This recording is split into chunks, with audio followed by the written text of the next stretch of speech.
जो मित्र अपने 11મા ધોરણના છઠ્ઠા પાઠમાં જેનું નામ છે સપુષ્પ વનસ્પતિની અંતસ્થ રચના, એની અંદર આપણે અગાઉ પેશીય પ્રકારો જોયા અને એના પછી આ પાઠનો બીજો ભાગ છે પેશી આયોજન. એમાં આપણે સૂર્યમુખી મકાઈના મૂળ અને સૂર્યમુખી મકાઈના પ્રકાર એની આડછેદમાં, આડા અથવા અનુપસ્થ છેદમાં જોવા મળતી પેશીય આયોજન, પેશીની ગોઠવણી કહેતા અંતસ્થ રચના સમજ્યા. હવે એ આ પાઠનો જે બીજો મોટો એટલો ભાગ છે, છેલ્લો પાઠ છે એ છે સૂર્યમુખીના મકાઈના પર્ણની અંતસ્થ રચના. અહીંયા આ દ્વિદળી એટલે કે એ સૂર્યમુખી પર્ણ છે. આપણે જાણીએ છીએ સૂર્યમુખી એ દ્વિદળી છે અને એક દળી તરીકે આપણે અહીંયા મકાઈનું પર્ણ લઈએ છીએ. તો એ જ રીતે આપણે મૂળ પ્રકારની જેમ જો આપણે પર્ણનો આડછેદ લઈએ તો આપણે એની અંતસ્થ રચનામાં આવેલી રચનાઓ જોવા મળે, પેશીઓની ગોઠવણી જોવા મળે. અહીંયા થોડો ફેર મોટો એ પડશે કે આ પર્ણ છે એ મૂળ અને પ્રકારની જેમ આવી રીતે નળાકાર અવયવ નથી, એ પૃષ્ઠવક્ષીય ચપટું અંગ છે. એટલે જ્યારે આપણે એનો આડછેદ લઈએ ને ત્યારે ગોળાકાર નહીં આવે. આવા નળાકાર અંગનો મૂળ કે પ્રકારનો આપણે આડછેદ લઈએ તો ગોળાકાર આવે. જ્યારે ચપટા અંગનો જેમ કે પર્ણ એનો આપણે આડછેદ લઈએ ને તો પાતળી પટ્ટી જેવો આપણને છેદ જોવા મળે. ઉદાહરણ તરીકે તમને સમજાય એટલે આપણને ખબર છે કે સૂર્યમુખી પર્ણ છે એ પર્ણ આવી રીતે જાળાકાર શિરા વિન્યાસ ધરાવે છે. જ્યારે એને આપણે કાપીએ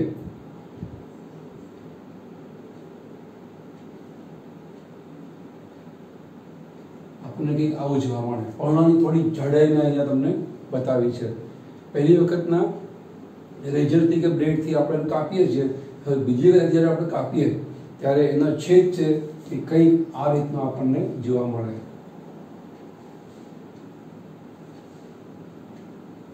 અહીંથી છેદ કાપતા આપણને આવું જોવા મળે. આજે વચ્ચેનો ભાગ થોડો ફૂલેલો એટલા માટે છે કે વચ્ચે પર્ણ મધ્ય શિરા હોય. એ પર્ણ મધ્ય શિરાને કારણે એ ભાગ થોડો આપણને ઉપસેલો જોવા મળે. એકચ્યુઅલી એ જે પર્ણદંડ છે અંદર પર્ણ મધ્ય શિરાના રૂપમાં આગળ વધે છે એ પ્રકારનો જ ભાગ છે. અને આપણે સૂર્યમુખી દ્વિદળી પ્રકારની અંતસ્થ રચના શીખ્યા છીએ એ જ આપણને અહીંયા થોડી નાની સાઈઝમાં, નાના કદમાં, એ નાની આવૃત્તિ કહેવાય એમાં જોવા મળે. આપણે એકચ્યુઅલી એ પ્રકારની અંતસ્થ રચના શીખ્યા છીએ એમાં આપણને અત્યારે શીખવામાં રસ નથી. આપણો શીખવાનો હેતુ છે અત્યારે પર્ણની રચના. તો એક્ઝેક્ટ જે પર્ણ છે ને એ પર્ણપત્રમાં હોય. જે પર્ણની પેશીઓ છે હરિતક્રમાંતક પેશી એ આ પર્ણપત્રમાં હોય કે આ ભાગમાં. તો આપણને આ ભાગમાં રસ છે. આ ભાગ તો પર્ણદંડ અને પર્ણ મુખ્ય શિરારૂપી પ્રકારનો જ ભાગ છે. આપણે જે મકાઈના સૂર્યમુખીના પ્રકારમાં શીખ્યા એ જ આપણને અહીંયા શિરાઓમાં જોવા મળે. એટલે આપણે અહીંયા આટલો ભાગ છે ને પર્ણપત્રનો એ અહીંયા મોટો કરીને બતાવેલો છે. આટલો ભાગ આપણે મોટો કર્યો છે. તો અહીંયા આ રીતે સૂર્યમુખીના પર્ણની જેમ મકાઈના પર્ણમાં પણ એમાં આપણને ખબર છે કે શિરા વિન્યાસ છે એ આવી રીતે સમાંતર હોય. એમાં જ્યારે આપણે છેદ કાપીએ ત્યારે આપણને આવું જોવા મળે.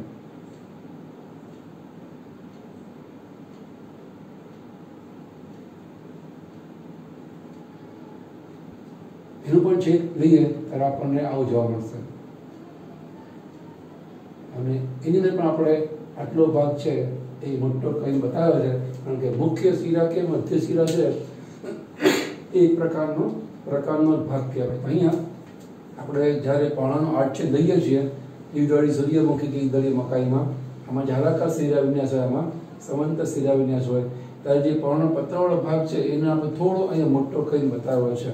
તમને ખ્યાલ આવે એટલે મેં તમને ફિગર દોરી બતાવી કે આ આખો પર્ણનો છેદ નથી. પર્ણનો છેદ આવો ના હોય. જેમ આપણે પ્રકાર મૂળનો છેદ આપણે ગોળાકારમાંથી થોડોક જ ભાગ મોટો કરીને દોરતા હતા એમ તમને ખ્યાલ આવે કે આ પર્ણનો એક્ઝેક્ટ કયો ભાગ આપણે પેશીય ગોઠવણી માટે મોટો કરીને જોઈ રહ્યા છીએ.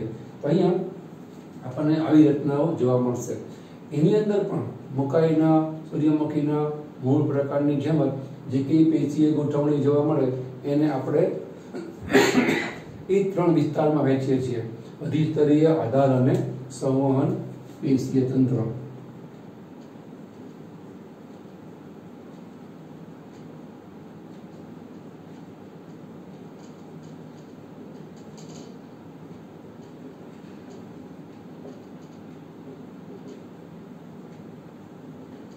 અહીંયા આપણે હમણાં કીધું એમ પૃષ્ઠવક્ષીય ચપટું અંગ છે પર્ણ એ મૂળ પ્રકારની નળાકાર અંગની સાપેક્ષે. અહીંયા આપણને અધિસ્તર 2 જોવા મળશે. જે ગોળાકાર નળાકાર અવયવ છે અહીં તો ફરતે એક જ અધિસ્તર હોય. મૂળાધિસ્તર મૂળ હોય તો પ્રકાર હોય તો આપણે અધિસ્તર નામ આપેલું. પણ પર્ણ ચપટું અવયવ છે કે તેની ઉપર પણ અધિસ્તર હોય અને નીચે પણ અધિસ્તર હોય. એટલે અહીંયા આપણને પર્ણની અંદર અધિસ્તરીય પેશી તંત્રમાં 2 અધિસ્તર જોવા મળશે: ઉપરનું, નીચેનું. ઉપરનું મતલબ પૃષ્ઠ બાજુનું, નીચેનું મતલબ વક્ષ બાજુનું. અહીંયા આ જે છે એને કહેવાય ઉપરી અધિસ્તર.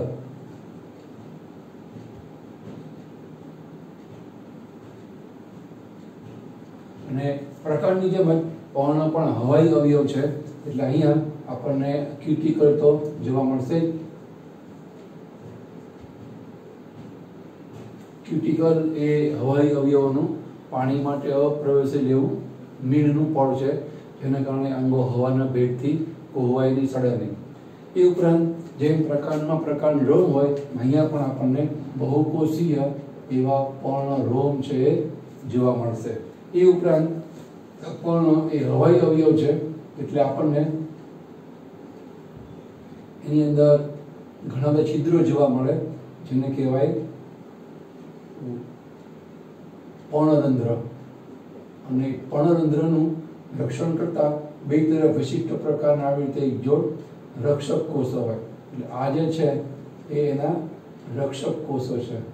જો આ દ્વિદોડી છે તો એની અંદર એ રક્ષક કોષો આવી રીતે કાજુ આકારના હોય. આ છિદ્ર અહીંયા બતાવ્યું 2 બાજુના કોષો એક્ઝેક્ટ આવા આકારના હોય. આ છેદમાં તમે એને આડા કાપો તો આપણને 2 ગોળ ભાગ જોવા મળે, વચ્ચેની ગેપ, અને અહીંથી કાપીએ એટલે અહીંથી ગોળ, અહીંથી લગભગ ગોળ લંબગોળ ભાગ જોવા મળે. એટલે આપણે અહીંયા એવું બતાવ્યું છે. પણ જો દ્વિદળી વનસ્પતિ હોય તો એની પર્ણરંધ્રની, પર્ણના છિદ્રની ઉઘાડબંધની ક્રિયાનું નિયમન કરતા એક જોડ રક્ષક કોષો એ આપણને આવી રીતે કાજુ આકારના કે મૂત્રપિંડ આકારના જોવા મળે. અને એની નીચે અહીંયા આ જે ભાગ છે એને આપણે કહીએ છીએ વાયુ કોટર. જે કંઈ ગરમીને કારણે પાણી વરાળ સ્વરૂપમાં ફેરવાય એ અહીંયા ભરાય. જ્યારે રક્ષક કોષો આ પર્ણરંધ્રને ખોલે એટલે આમાંથી બધી પાણીની વરાળ, બાષ્પ, એનું ઉત્સર્જન થાય, બહાર નિકાલ થાય, એને કહેવાય બાષ્પોત્સર્જન. ફરી એ બંધ થાય, ફરી એમાં ગરમી સામે ટકી રહેવા માટે વનસ્પતિ પાણીને વરાળ સ્વરૂપમાં ફેરવે, એમાં ભરાવો થાય, વળી પર્ણરંધ્ર છે એ રક્ષક કોષોના કારણે ખુલે અને બાષ્પનું ઉત્સર્જન કરે. એમ એ પર્ણરંધ્ર એ ઉઘાડબંધની ક્રિયાનું નિયમન કરે. એ કેવી રીતના કરે એ આપણે 11મા ચેપ્ટરમાં શીખ્યા હોઈએ કે એ પર્ણરંધ્ર કેવી રીતે આ રક્ષક કોષ દ્વારા ઉઘાડબંધની ક્રિયા કરી અને બાષ્પોત્સર્જનની ક્રિયા કરે છે. તો આ ઉપરી અધિસ્તર. અને એવું ને એવું તે નીચે આપણને જોવા મળશે અધ અધિસ્તર.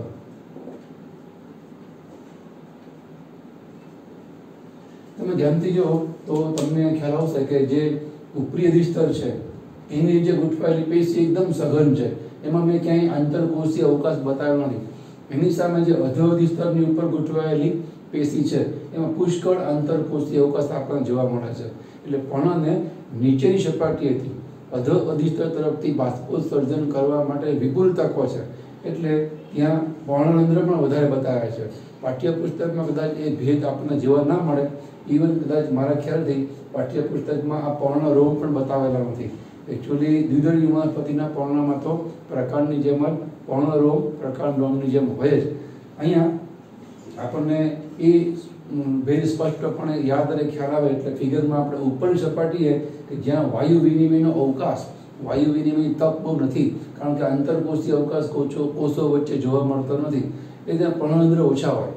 નીચેની બાજુએ આંતરકોષીય અવકાશ પુષ્કળ છે, એની કોષો તે ગોળ, લંબગોળ, સમજાસી આકારની ગોઠવણ ધરાવે છે. એટલા માટે અહીંયા આપણને પર્ણરંધ્ર પણ વધારે જોવા મળે છે. એના કારણે જે પર્ણ રોમ છે એ પણ ઉપર કરતાં નીચલી સપાટી આપણને વધારે જોવા મળે.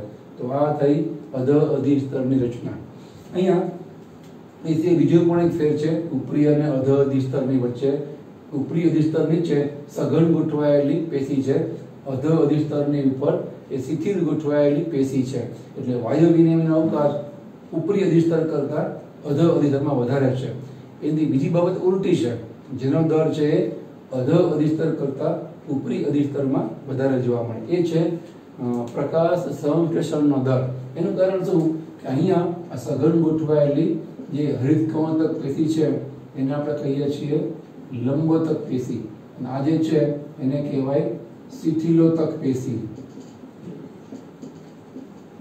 લાંબા લાંબા કોષો છે એ પ્રકારના હરિતકવતક પેશીના કોષો છે. હરિતકણો એ આ હરિતકવતક પેશીના કોષોમાં પરિધિ વિસ્તારમાં ફરતે ગોઠવાયેલા હોય. આપણે અગાઉ પેશીમાં સમજાતા કે એની અંદર મોટી રસધાની હોય. દરેકમાં દોડતો નથી, બતાવવાની જરૂર પણ નહીં, પણ રસધાનીના કારણે કોષરસ પરિધિ વિસ્તારમાં ફેલાયેલો હોય. અને હરિતકણ છે એ કોષરસમાં જોવા મળતી એક પ્રકારની અંગિકા છે. તો કોષરસ રસધાનીના કારણે ફરતો ગોઠવાય તો હરિતકણો પણ ફરતા જ જોવા મળે. એ હરિતકણો પરિધિ વિસ્તારમાં જોવા મળે એનો એક બીજો પણ ફાયદો વનસ્પતિને થાય. કયો? તો હરિતકણનું મુખ્ય કામ છે પ્રકાશ સંશ્લેષણનું. એના માટે એને હવામાંથી CO2 શોષવાનો થાય અને હવામાં O2 મુક્ત કરવાનો થાય. તો જે આ પ્રકાશ સંશ્લેષી વાયુ છે, CO2 લેવો, O2 મુક્ત કરવો. શ્વસનમાં ઉલટું થાય, O2 લે અને CO2 મુક્ત કરે. અહીંયા આપણે વાત કરીએ છીએ હરિતકવતક પેશી દ્વારા થતી પ્રકાશ સંશ્લેષણની. એમાં એ CO2 O2ની આપણે કરવામાં સરળતા રહે. એ જો પરિધિ વિસ્તારમાં હરિતકણ રહે તો ઝડપથી CO2 નું શોષણ પર્યાવરણમાં થઈ શકે અને O2 નું જે વિમોચન એટલે કે એને મુક્ત કરવું એ પણ પર્યાવરણમાં ઝડપથી થાય. એટલા માટે વાયુ વિનિમયની સરળતા માટે હરિતકણો હંમેશા પરિધિ વિસ્તારમાં જ આપણને જોવા મળે. એટલે અહીંયા આપણને આંતરકોષીય અવકાશ નહીવત છે એવી સઘન ગોઠવાયેલી લાંબા કોષોથી ગોઠવાયેલી લંબોતક પેશી જોવા મળે. એના અહીંયા બે સ્તર હોય. એક જ એવી અપવાદરૂપ વનસ્પતિ છે કરેણ. એ કરણની અંદર આ લંબોતક પેશીના 2 કરતાં વધારે સ્તરો હોય. બાકી મોસ્ટ પ્રોબેબલી ઇન જનરલ દ્વિદળી વનસ્પતિના પર્ણોમાં ઉપરી અધિસ્તર નીચે લંબોતક પેશીના આવા 2 સ્તર જોવા મળે. અને એ સઘન છે એટલે શું થશે, ઉપરી અધિસ્તરમાં તમને ઘાટો લીલો રંગ જોવા મળે, કારણ કે હરિતદ્રવ્ય ધરાવતી હરિતકવતક પેશી એકદમ ગીચ ગોઠવાયેલી છે એટલે આપણને ઉપરથી પર્ણ ઘાટું લીલું લાગે. એની સામે તમે અધઃ અધિસ્તરમાં જુઓ તો ત્યાં આ હરિતકવતક પેશી જેમાં હરિતદ્રવ્ય નામનું રંજક દ્રવ્ય હોય એ શિથિલ ગોઠવાયેલી છે, એટલે છૂટી છવાઈ ગોઠવાયેલી છે. એમાં અવકાશ બહુ વધારે જોવા મળે આપણને, એટલે જ આપણે નામ આપીએ છીએ એનું શિથિલોતક પેશી. એને કારણે નીચે તમે પર્ણોને જુઓ ને તમને આછો લીલો રંગ એટલે કે પોપટી રંગ જોવા મળે. તમે તમારી આસપાસ છે આ વિડીયો લેક્ચર પતે તમે જોજો, જે દ્વિદળી વનસ્પતિ હોય ને એના પર્ણોની સપાટી સૂર્યપ્રકાશ તરફ હોય, પૃષ્ઠ બાજુની ઉપરી દિશા તરફની, એમાં ઘાટો લીલો રંગ જોવા મળશે. પર્ણોને ઉલટું કરીને જોશો ને જમીન તરફની બાજુ, એને વક્ષ સપાટી કહેવાય, એટલે આપણી હવે આ ભાષામાં કહેવાય અધઃ અધિસ્તર. ત્યાં તમને આછો લીલો રંગ જોવા મળશે. ઉપરા પડ કરતાં નીચલા પડમાં ઉપરી અધિસ્તર કરતાં નીચેના અધઃ અધિસ્તરમાં તમને રંગ છે આછો જોવા મળશે. એનું કારણ તમારી સામે છે હરિતકવતક પેશીની ગોઠવણી. અહીંયા સઘન હોય લીલો રંગ ઘાટો હોય, અહીંયા એ રંગ આછો હોય. એ સઘન હોવાનું કારણ શું કે ઉપરી અધિસ્તર તરફ સીધા સૂર્યપ્રકાશના કિરણો પડે છે, ડાયરેક્ટ સનલાઇટ પડે છે. એનું શોષણ પ્રકાશ શક્તિનું મહત્તમ કરી શકાય, કારણ કે વનસ્પતિનું જીવન એ પ્રકાશ શક્તિ જ છે. પ્રકાશ શક્તિની મદદથી તે CO2 અને H2O જોડી અને ગ્લુકોઝ, સુક્રોઝ, સ્ટાર્ચ જેવું ખોરાક કે પોષણ છે એનું નિર્માણ કરે, જેને કહેવાય પ્રકાશ સંશ્લેષણ. તો ત્યાં એ ભાગમાં સૂર્યપ્રકાશ શક્તિ આપતા સિદ્ધિ થાય છે કે ત્યાં સઘન ગોઠવાયેલી આ લંબોતક પેશી હોય, એને કારણે સૂર્યપ્રકાશ શક્તિના કિરણોનું મહત્તમ શોષણ કરી અને પ્રકાશ શક્તિનો ઉપયોગ થાય. જ્યારે જમીન તરફની બાજુ છે ત્યાં સીધો સૂર્યપ્રકાશ નહીં પડે, ઇનડાયરેક્ટ સનલાઇટ પડે. બહાર તડકો હોય, આપણે રૂમમાં બેઠા હોય તો રૂમમાં અજવાળું આવે, એને ઇનડાયરેક્ટ સનલાઇટ કહેવાય. જે તડકો છે એ ડાયરેક્ટ સનલાઇટ કહેવાય, છાંયડો છે એ ઇનડાયરેક્ટ પરોક્ષ પ્રકાશ કહેવાય. તો જે પર્ણની અધઃ અધિસ્તરની સપાટી છે એટલે કે વક્ષ બાજુની, ત્યાં છાંયડો એટલે કે તીવ્ર પ્રકાશ નહીં પડે, મંદ પ્રકાશ પડશે, એટલે પણ ત્યાં હરિતકવતક પેશી એકદમ ગીચ ગોઠવાયેલી જોવા મળશે નહીં. અહીંયા જ્યાં જ્યાં વાયુરંધ્રો આવે ને ત્યાં નીચે આવું વાયુ કોટર બતાવવાનું, ત્યાં એકદમ ગીચ પેશી બતાવાય નહીં. જો પેશી ગીચ બતાવીએ, આ સ્થળાંકોષ દૂર નાખીએ તો આ જે પર્ણરંધ્ર છે એની જે કોટર ના હોય તો જે બાષ્પ છે એ ક્યાં સંચય પામે? જ્યારે પર્ણરંધ્ર ખુલે ત્યારે વાતાવરણમાં મુક્ત થાય, જેને આપણે હમણાં કીધું એમ બાષ્પોત્સર્જન કહેવાય. એટલે એની નીચે પર્ણરંધ્ર નીચે તમારા એક વાયુ કોટર છે બતાવવાનું, બરાબર. અહીંયા તમે જુઓ કે ઉપરી અને અધોઅધિ સ્તરમાં મોટા મોટા બે ફેરફાર આપણે જોયા, રચનાકીય અને કાર્યકારી બે. રચનાકીય મોટો ફેરફાર એ ઘાટો લીલો રંગ ધરાવે છે, કારણ કે ત્યાં સઘન ગોઠવાયેલી લંબોતક પેશી છે. જ્યારે અધોઅધિ સ્તરમાં શિથિલ ગોઠવાયેલી પેશી છે, જેનું આપણે નામ આપ્યું શિથિલોતક પેશી. છે તો બે હરિતકણોતક પેશી જ છે. એ બે પેશીને સંયુક્તપણે કહેવાય પર્ણ મધ્ય પેશી અથવા મધ્ય પર્ણ પેશી, કારણ કે બે અધિસ્તરની મધ્યમાં વચ્ચે ગોઠવાય છે, તેને કહેવાય મધ્ય પર્ણ કે પર્ણ મધ્ય પેશી. એની અંદર બે આકારના કોષો હોય, ઉપરી અધિસ્તર નીચે બે સ્તરો લંબોતક પેશીના એ સઘન ગોઠવાય માટે આપણને ઉપલી સપાટીએ ઘાટો લીલો રંગ જોવા મળે. એની સામે નીચલી સપાટીએ આછો લીલો રંગ જોવા મળે અને ત્યાં આપણને શિથિલ ગોઠવાયેલી લૂઝલી પેક્ડ એવી પેશી જોવા મળે, હરિતકણોતક. એનું નામ શિથિલોતક પેશી. અને કાર્યકારી ફેરફાર શું? આ રચનામાં ફેરફાર, ઘાટો રંગ, આછો રંગ, લંબોતક પેશી, શિથિલોતક પેશી. અને કારમાં ફેરફાર જોવા મળે, અહીંથી પ્રકાશ સંશ્લેષણ ફાસ્ટ થાય, વધારે થાય, અહીંયા ધીમું થાય, કારણ કે અહીંયા પેશી પણ છૂટી ગોઠવાયેલી છે, અવકાશ વધારે છે અને ત્યાં પરોક્ષ પ્રકાશ આવશે, ઇનડાયરેક્ટ સનલાઇટ. અહીંયા એ પેશી સઘન ગોઠવાયેલી છે અને ડાયરેક્ટ પ્રકાશ શક્તિ આવે છે. એટલે પ્રકાશ સંશ્લેષણ એ ઉપરી સ્તરમાં ઊંચા દરે થાય, અધોઅધિ સ્તરમાં નીચા દરે થાય. એનાથી ઉલટું બાષ્પોત્સર્જન એ અધોઅધિ સ્તરમાં વધારે થાય, ઉપરી સ્તરમાં ઓછું થાય. ઓછું થવું જ જોઈએ, કારણ કે ઉપર તો ડાયરેક્ટ સનલાઇટ આવે છે. જો ગરમીને કારણે ત્યાં વધારે પર્ણરંધ્ર રાખો તો વધારે પડતું પાણી છે એનો વ્યય થાય બાષ્પોત્સર્જનમાં. એટલે એ કુદરતે સમજીને નીચે રાખ્યા. તો અહીંયા સૂર્યમુખી જેવા દ્વિદળી પર્ણમાં ઉપરી અને અધોઅધિ સ્તરની રચના એ પૃષ્ઠ બાજુએ અને વક્ષ બાજુ અલગ છે. ઉપરી અને અધોઅધિ સ્તરમાં જે ધાર્મિક ક્રિયાઓ છે, બાષ્પોત્સર્જન, શ્વસન અને પ્રકાશ સંશ્લેષણ, દર પણ પૃષ્ઠ વક્ષ સપાટીએ અલગ અલગ છે. એટલે આવી પ્રકારના આપણે પર્ણોને કહીએ છીએ પૃષ્ઠ વક્ષીય પર્ણો.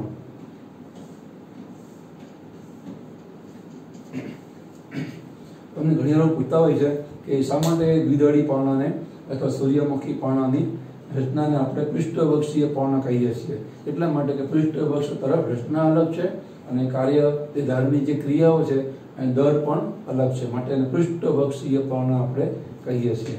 એ સિવાય આની અંદર જાલાકાર શિરા વિન્યાસ હોય, એટલે જ્યારે તમે પર્ણને કાપો છો ત્યારે કઈ શિરાઓ એ સીધી ગોઠવાય, તમે કાપો તો આડી કપાય, કઈ શિરા પર્ણમાં વળાંક લઈને જમીનને સમાંતર ગોઠવાય, તમે છેદ લો તો આખી આખી એ શિરા ઊભી કપાય. પર્ણમાં શિરા એટલે વાહિપુલ્લો, એ શિરા સ્ફિરિકાઓની અંદર જલવાહક અન્વાહક પેશી હોય.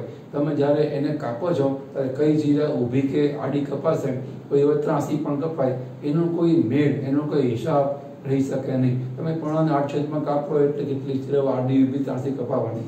આપણા પાઠ્યપુસ્તકમાં જો કે એ શિરા આડી કપાયેલી આપણે બતાવેલી છે, એ શિરા ઊભી પણ કપાયેલી હોઈ શકે. ઉદાહરણ તરીકે આપણે જો એ શિરા ઊભી કપાય તો આપણને વાહિપુલ છે એ કંઈક આવો જોવા મળે.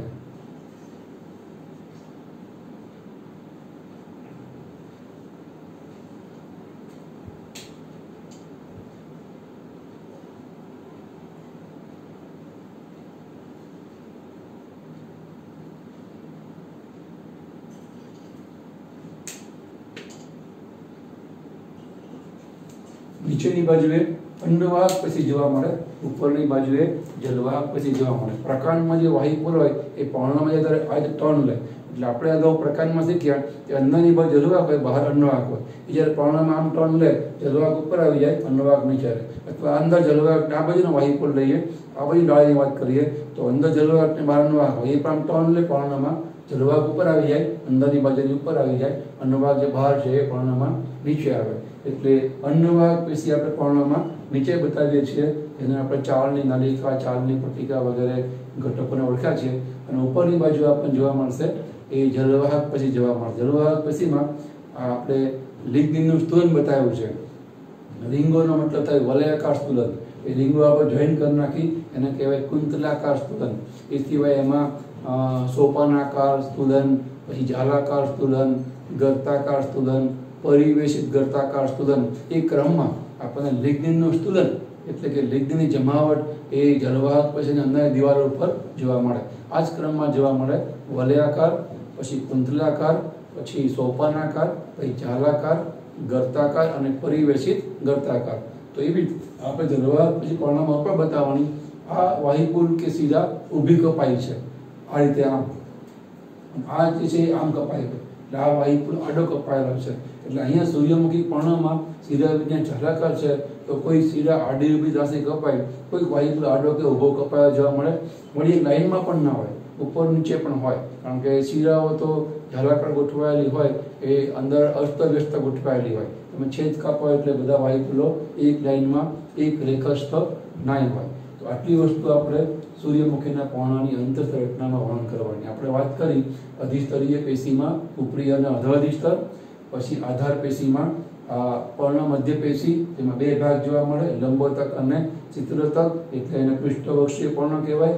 અને સંવહનની મેં તમને વાત કરી એ આ શિરાઓના કારણે વાહિપુલ આપણને આડા ઉભા તાજા કપાયેલા જોવા મળે, અને એક રેખામાં હોય કે નાય હોય. તો એ થઈ સંવહન પેશીની. એની અંદર પણ વાહિપુલ છે એ સહસ્ત એક પાર્શ્વસ્થ હોય. પર્ણના વાહિપુલને આપણે વર્ધમાન કેવા, વર્ધમાન એવી પ્રકારની કેટેગરી મૂકતા નથી, કારણ કે પર્ણમાં કદી દ્વિતીય વૃદ્ધિ ના થાય. દ્વિતીય વૃદ્ધિ એવા રંગોમાં થાય એક વર્ષ કરતાં વધારે જીવવાના હોય. બહુ વર્ષાયી વનસ્પતિ એવી આ સૂર્યમુખી છે એ રે, પણ એના પાંદડાઓ તો ખરતા રહેતા હોય. એનું આયુષ્ય વધુ એક વર્ષનું હોય. પાનખરમાં પર્ણ ખરે, વસંતમાં નવા આવે. કદાચ પાનખરમાં બધા ના ખરે, એ 12 માસી કે જેને કહેવાય કે 12 મહિના પર્ણ રહી વનસ્પતિ હોય, તો એના પર્ણો જે હોય એ ખરીને નવા આવતા રહેતા હોય, ખરીને બીજા નવા આવે, વારા ફરતી ખરીને નવા આવે. એક કિસ્સામાં પાનખરમાં જેમ બીજી વનસ્પતિમાં ખરી જાય એ પ્રકાર ના હોય, પણ તોય એ પર્ણનું આયુષ્ય વધુ એક વર્ષથી વધારે હોતું નથી, એટલે એને દ્વિતીય વૃદ્ધિની જરૂર નહીં. એટલે એમાં જલવાહક અનુવાહકની વચ્ચે આપણને પાર્શ્વીય વર્ધમાન પેશી સીધા જોવા નહીં મળે. એટલે એના વાહિપુલો વર્ધમાન કે અવર્ધમાન છે એવું કહેવાની જરૂરિયાત નહીં. વાહિપુલો સહસ્ત છે અને એક પાર્શ્વસ્થ પ્રકાર જોવા મળે. જે વાહિપુલ નાના કદના હોય એની ફરતે એક આવરણ હોય કોષોનું, એને કહેવાય પુલકંચુક. એ આપણે મકાઈના પ્રકારમાં જોયું હતું. અને અહીંયા પર્ણમાં થોડા વાહિપુલ જો મોટા હોય તો એની ઉપર નીચે મૃતકીય પેશીનું આવરણ હોય. આપણે ફક્ત ઉપર બતાવ્યું છે, છેદ એ પ્રકારનું કાપીએ કે ઉપરનું પડાવ, નીચેનું કદાચ નહીં પણ આવે. તમે આવું નવું નીચે પણ દોઈ શકો છો. તો એ વાહિપુલમાં જે જલવાહક અનુવાહક પેશી છે એને આધાર આપવા માટે અહીંયા ઉપર નીચે આપણને મૃતકીય પેશીનું આવરણ છે અથવા સ્તંભ જોવા મળે, જેને કારણે આ પેશીઓને આધાર મળી ગયો. તો આવી ગોઠવણી આપણને દ્વિદળી વનસ્પતિના પર્ણમાં જોવા મળશે. હવે એના પછી આપણે જોઈએ એકદળી વનસ્પતિ. એકદળી વનસ્પતિમાં છે એ શિરા વિન્યાસ સમાંતર હોય, એટલે એની અંદર સંવહન પેશીમાં બધા વાહિપુલો એક લાઈનમાં હોય અને બધા વાહિપુલો આડા જ કપાયેલા હોય. કારણ કે શિરાઓ જેમ સમાંતર છે, તમે જ્યારે પર્ણને કાપો છો તો બધી શિરાઓ આડી જ કપાવવાની. એમાં જાલાકાર શિરા વિન્યાસ નથી. શિરાઓ આડી ઊભી ત્રાસી જાળીકાર ધાળાકાર ગોઠવાયેલી હોય એવી કંઈ ગોઠવણી હોય નહીં. તો બધી શિરાઓ સમાંતર જ છે. તમે જ્યારે પર્ણ આડછેદ કાપો છો બતાવ્યું છે પ્રમાણે, તો એની અંદર બધી શિરાઓ એક લાઈનમાં અને આડી જ કપાયેલી જોવા મળશે. અને આપણે અહીંયા કીધું એમ અહીંયા પણ વાહિપુલો ઉલટા હોય. આપણે બે આંખ જેવા મોટા ઘટકો જલવાહકના, એને આપણે નામ આપેલું અનુદારો. નાકની જગ્યાએ આઈદારો, નીચે ભંજાત કોટર, આખો વાહિપુલ અહીંયા આપણને ઉલટો જોવા મળે. અને પર્ણમાં એ જલવાહક અનુવાહક પેશી આવી તો વળાંક લે એટલે જલવાહક અંદરની ઉપર આવી જાય અને બહારની અન્નવાહક છે નીચેની બાજુ આવે. આપણે અહીંયા બતાવીએ એમ. અહીંયા આપણે એવા વાહિપુલો ઉલટા બતાવેલા છે.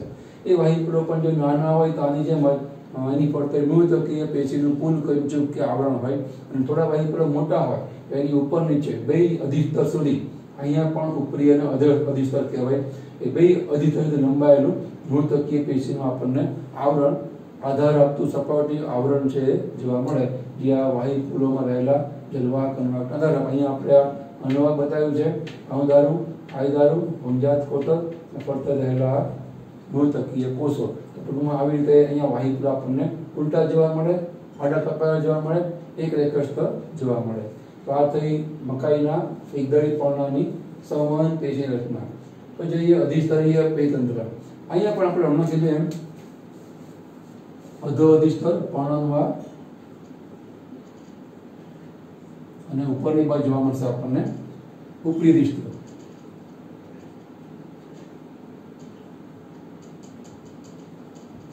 આપણે હમણાં કીધું એમ સમાંતર શિરાવિન્યાસ હોય પણ છેદ કાપો લગભગ આપણને આવું જ જોવા મળે. એમાં પણ ઘણી શિરાઓ હોય. આપણને પર્ણપત્રમાં રસ છે, આટલો પર્ણપત્રવાળો ભાગ આપણે અહીંયા મોટો કરીને બતાવેલો છે.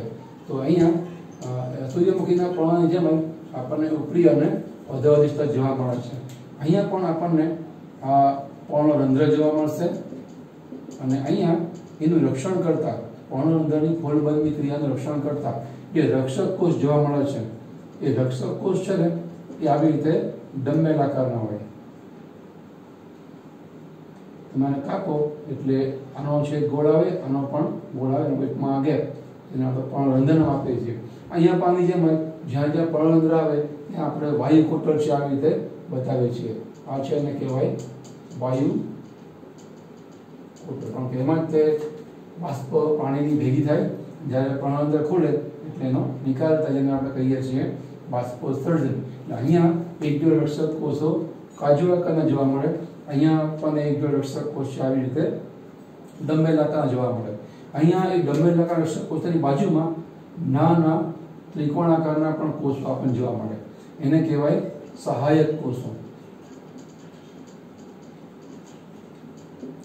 અહીંયા આ પર્ણરંધ્ર એની ઉઘાડબંધની ક્રિયાનું નિયમન કરતા એક જોડ રક્ષક કોષો અને એની બગલમાં એની પાર્શ્વ બાજુ રહેલા એક જોડ સહાયક કોષો.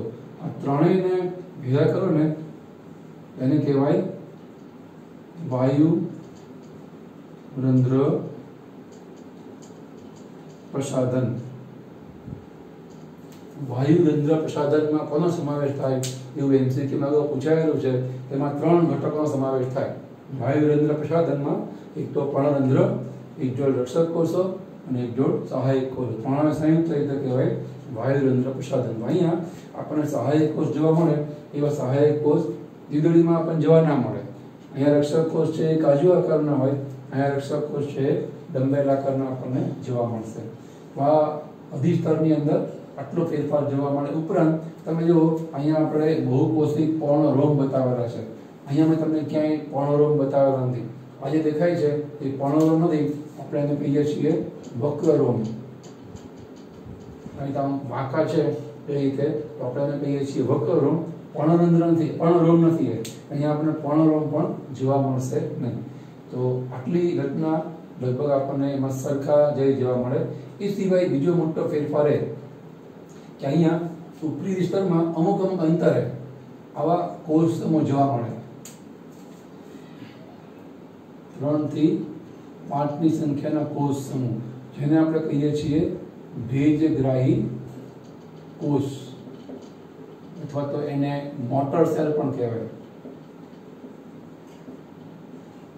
ભેજગ્રાહી અથવા ભેજદર્શક કોષ અથવા તો મોટર સેલ અથવા એને યાંત્રિક કોષ પણ કહેવાય.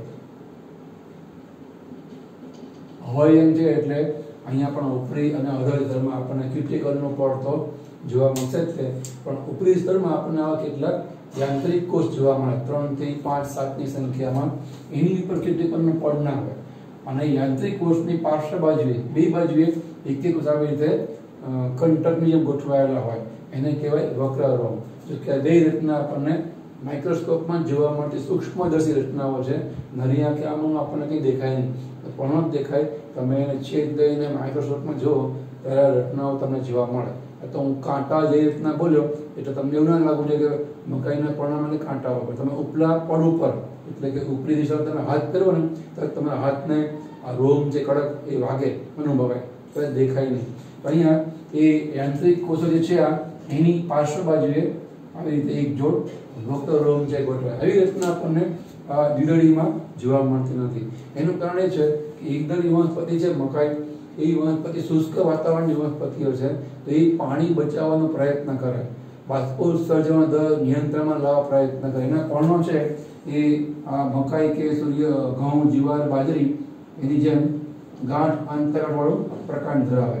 એની પર્ણો છે આવી રીતના સીધા આવી રીતે ઉગેલા હોય, પટ્ટી જેવા આપણને પર્ણો જોવા મળે. તો એની અંદર પર્ણો ખુલ્લું રહે તો બાષ્પોત્સર્જન મતલબ પાણીનો વ્યય મહત્તમ થાય. જ્યારે પાણીની ખેંચ વર્તાય એ વખતે આ ભેજગ્રાહી કોષો છે એ ભેજ ગુમાવે. જ્યારે પાણી પૂરતું હોય ત્યારે ભેજ શોષી અને એકદમ ફૂલેલા રહે. ફુગ્ગામાં ભેજ કે પાણી કે હવા નાખવાને ફૂલે એને વિજ્ઞાનની ભાષામાં આસુન બને એમ કહેવાય, જે આપણે 11મા પાઠમાં સમજેલા હોઈએ. તો એ આસુન બને એટલે પર્ણ એકદમ કડક રહે.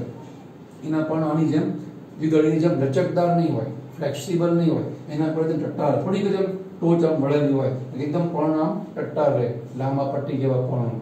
એ ટટ્ટાર રહે, કડક રહે, આસુન રહે. એનું કારણ કે એના ઉપરી વિસ્તારમાં કેટલાય આવા યાંત્રિક કોષો જોવા મળે. એના કારણે બધા યાંત્રિક કોષો ભેજ શોષે એટલે પર્ણ આમ કડક રહે આવી રીતે. પણ જ્યારે વાતાવરણમાં પાણી ઓછું હોય અને પાણી ઓછું મળે એ વખતે ભેજ ગુમાવે. બધા 3 થી 5 કોષોનો સમૂહ, અસંખ્ય કોષોના સમૂહ આવા 3 થી 5 યાંત્રિક કોષોના, એ બધા પાણી ગુમાવે એટલે ધીમે ધીમે મૂરઝાય, કરમાય અને પર્ણ આવી રીતે અંદરની બાજુ આમ વળે અને વળતા વળતા વળતા પર્ણ આખું રોલ વળી જાય. આવું થાય. પર્ણ છે એ આખું આવી રીતે આમ કોકડું વળી જાય, રોલ વળી જાય. આને કહેવાય પર્ણનું અંતરવલન. એનું કારણ કે ભેજગ્રાહી કોષો એ પાણીની ખેંચ, પાણીની અછતની સ્થિતિમાં ભેજ ગુમાવે એટલે પર્ણ અંદરની બાજુ વળે. જેવા યાંત્રિક કોષો અધોઅધિ સ્તરમાં હોય તો પર્ણ બહારની બાજુ વળે, તો પર્ણ આમ વળે બહારની બાજુ. તો આપણે કહીએ બહિર્વલન. અહીંયા જે યાંત્રિક કોષો છે એ ઉપરી વિસ્તારમાં છે એટલા માટે પર્ણ અંદરની બાજુએ વળે છે. તમે જુઓ એને કારણે પર્ણ વળી જવાને કારણે ફક્ત એની ખુલ્લી સપાટી આટલી જ રહી. જે સપાટી ખુલ્લી બે બાજુ હતી પૂરેપૂરી ખુલ્લી હતી એના કારણે તાપ પણ એના પૂરેપૂરો પડે, ગરમી પૂરેપૂરી એના ઉપર સીધો સૂર્યપ્રકાશ આવે એના કારણે આપાત થાય અને મેક્સિમમ મહત્તમ પાણીનો વ્યય બાષ્પોત્સર્જન થાય, જે એને અત્યારે પોસાય કે પરવડે એવું નથી, જીવિતતા જોખમમાં મુકાઈ જવું છે. એ વખતે એ ભેજગ્રાહી કોષો મારફતે પાણી ગુમાવી પર્ણના રોલ વાળે, એની ખુલ્લી સપાટીનું ક્ષેત્રફળ ઘટાડે એટલે હવે આટલા જ ભાગમાંથી બાષ્પોત્સર્જન થાય. બધા પર્ણોમાં એવું રોલ વળી જાય. એ બધા પર્ણો અંતરવલન દર્શાવે. એના કારણે આવી રીતે પાણીનો વ્યય બચી જાય. જ્યારે વાતાવરણમાં ભેજ પૂરતો હોય અને પાણી પૂરતું મળે તો આમાંથી ભેજ જાય અને બધા કોષો વળી પાછા ભેજ ગ્રહણ કરે. એટલે જ નામ છે ભેજગ્રાહી કોષો. વળી પણ પર્ણ ધીમે ધીમે ધીમે અનરોલ થાય. બરાબર. ભેજ ગુમાવે એટલે પર્ણ આવી રીતે આમ રોલ વળે, પછી એની અંદર અનરોલ થાય, વળી પાછું એમ સીધું ટટ્ટાર થઈ જાય. કારણ કે હવે એની પાસે પાણી પૂરતું છે. આમ આ પર્ણના હલનચલન જો સંકળાયેલું છે યાંત્રિક કોષોનું કાર્ય, કે તેને યાંત્રિક કોષ પણ આપણે કહીએ છીએ. ભેજગ્રાહી કોષો એ પર્ણનું મૂવમેન્ટ કરે છે, હલનચલન કરે છે એટલે એને આપણે યાંત્રિક કોષ કે મોટર સેલ પણ કહીએ છીએ. મોટરનું કામ મૂવમેન્ટનું, ગોળ કે આગળ જવાની જે ગતિ આપે એને આપણે મોટર કહીએ છીએ વિજ્ઞાનની ભાષા. મોટરનો મતલબ કાર નહીં, કારમાં એન્જિન હોય એને આપણે મોટર કહીએ છીએ. તો આપણે વ્યવહારમાં ઉપરની કારણે મોટર કહીએ છીએ, પણ મોટરના મતલબ જે મૂવમેન્ટ કરે એ પ્રકારની રચનાને આપણે મોટર કહીએ છીએ. એટલા માટે આવા કોષોને આપણે ભેજગ્રાહી કોષ અને યાંત્રિક કોષ પણ કહીએ છીએ. ઘણીવાર આનું સ્થાન કાર્ય પૂછાયેલું છે. યાંત્રિક કોષ કે ભેજગ્રાહી કોષ, સ્થાન કાર્ય આપો. તો મકાઈ જેવી એકદળી વનસ્પતિના પર્ણના ઉપરી વિસ્તારમાં જોવા મળતા 3 થી 5 સંખ્યાના કોષ સમૂહને કહેવાય ભેજગ્રાહી કોષો કે યાંત્રિક કોષો.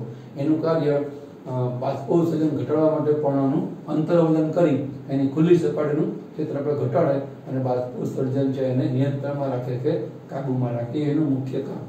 હવે એની પાર્શ્વ બાજુ રહેલા એક જોડ વક્રરોમ છે એની વાત કરીએ તો જ્યારે પર્ણ વલન પામે છે ત્યારે એ યાંત્રિક કોષની આસપાસ રહેલા જે વક્રરોમ છે ને એ આવી રીતે વળી જાય અને પર્ણ જ્યારે રોલ વળે ને ગોળ આવી રીતે, ત્યારે અહીંથી વાળે કે અહીંથી વાળે, અહીંથી ક્રીઝ પડે ને અહીંથી વળે ને તો આ કોષો ફાટી તૂટી જાય. ભેજ કોષો બર્સ્ટ થઈ જાય, ફાટે તો પછી એ ભેજ ગ્રહણ કરીને પૂરી શકે નહીં. જેમ ફુગ્ગો પંક્ચર થઈ જાય, ફુગ્ગામાં કાણું પડી જાય, પછી એમાં તમે હવા પાણી ભેજ કંઈ પણ ભરો એ ફૂલે નહીં. તો પર્ણ વળી પાછું અનરોલ થઈને જે ક્રિયા કરવાની હોય, ખોરાક બનાવવાની, પ્રકાશ સંશ્લેષણ, શ્વસન, બાષ્પોત્સર્જન, એ કરી શકે નહીં. તો જ્યારે પર્ણ અંતરવલન પામે એ વખતે આ યાંત્રિક કોષોને નુકસાન ન થાય એટલે બે કડક સખત કે બરડ એવા યાંત્રિક કોષોની આસપાસ રહેલા વક્રો એ આ રીતે વળી જાય અને એને રક્ષણ આપે. વળી પણ પર્ણ ખુલે એટલે એ પણ પાછા હતા આપણે હમણાં બતાવ્યા તેમ પાછા બધા રીતે ખુલી જાય. તો આવી વિશેષ રચના એક જોડ વક્રરોમથી સુરક્ષિત એવા 3 થી 5ની સંખ્યાના જે ભેજગ્રાહી કોષો છે એકદળીની લાક્ષણિકતા છે. દ્વિદળીમાં આપણને એવું જોવા મળતું નથી. બરાબર. તો આ થઈ અધિસ્તરની રચના. સંવહનની પહેલા આપણે કરી અને સૌથી અંદર જોવા મળતી પેશી પર્ણ મધ્ય પેશી, જેને કહેવાય આધાર પેતંત્ર. એને મધ્ય પર્ણ પેશી પણ કહેવાય. આ તમે ધ્યાનથી જુઓ કે એક જ સરખી પેશી છે, જે હૃદકવાંતક પેશી છે પર્ણ મધ્ય પેશીમાં એક જ સરખા કોષો જોવા મળે, એટલે કે શીતળોતક પેશી. આમાં લંબોતક શીતળોતક જેવું આપણને સૂર્યમુખીમાં જોવા મળે, જોવા નથી મળતું. એને તો શું થાય, ઉપરથી પણ રંગ સરખો લાગે, નીચેથી પણ રંગ સરખો લાગે. તમે ઘઉં, જુવાર કે મકાઈનું પર્ણ જુઓ, બાજરાનું પર્ણ જુઓ, એકદમ ટૂંકમાં તો બે બાજુ તમે રંગ સરખો લાગશે. તો એનું કારણ શું, એની અંદર પેશી રચના ચાલી જેમ ભિન્ન પામતી નથી, જુદી પડતી નથી, એક જ સરખી પેશી હોય એટલે બે તરફ રંગ પણ સરખો હોય. એના કારણે બે તરફ પણ રંધણ સંખ્યા પણ સરખી હોય. એ આપણે સરખી બતાવવા પ્રયત્ન કર્યો છે. એટલે પ્રકાશ સંશ્લેષણ, બાષ્પોત્સર્જન પણ બે સપાટીએ ઉપરી અને અધર સ્તરમાં સરખા દરે થાય, બે તરફ રચના કે રંગ પણ સરખો હોય. તો આવી પ્રકારના પર્ણોને આની વિરુદ્ધ આપણે કહીએ છીએ સમદ્વિપાર્શ્વ પર્ણ.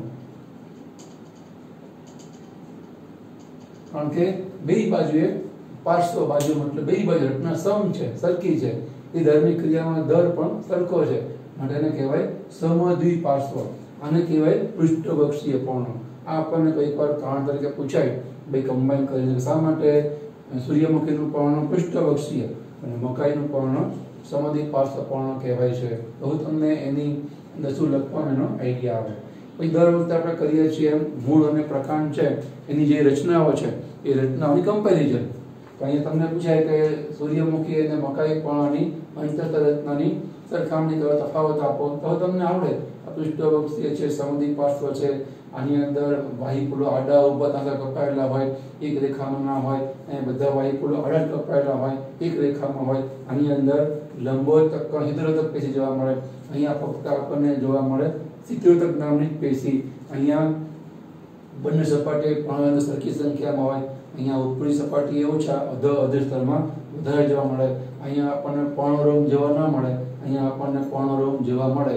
અહીંયા જે રક્ષક કોષો છે એ ડંબેલ આકારના હોય, અહીંયા રક્ષક કોષો આવી રીતે કાજુ આકારના હોય. આ ઘણા ફેરફારો તમને આમાંથી મળી આવે. તો હવે તમને કમ્પેરિઝન પણ આવડે. અહીંયા આપણે પાઠનો જે બીજો મુખ્ય ભાગ છે, પહેલો ભાગ આપણે જોયો વનસ્પતિની પેશી રચના, વર્ધમાન, અવર્ધમાન વગેરે. એના પછી આપણે મૂળ પ્રકાર પણ રચના છે વ્યક્તિગત અને કમ્પેરિઝન સમજે પાઠનો મુખ્ય પાઠ હતો. હવે પાઠમાં છેલ્લે એક મુદ્દો આપણને આપે છે દ્વિતીય વૃદ્ધિનો, સેકન્ડરી ગ્રોથનો. એ આપણે હવે નેક્સ્ટ ટાઈમ જોઈશું. વિડીયો સ્ટોપ કરી તમે આને નોંધ પણ કરી શકો છો અને તમારી બુકનો પણ થોડો ઉપયોગ કરી અને સમજવા પ્રયત્ન કરો. નેક્સ્ટ લેક્ચરમાં આપણે સેકન્ડરી ગ્રોથ એટલે કે દ્વિતીય વૃદ્ધિની વાત કરશું.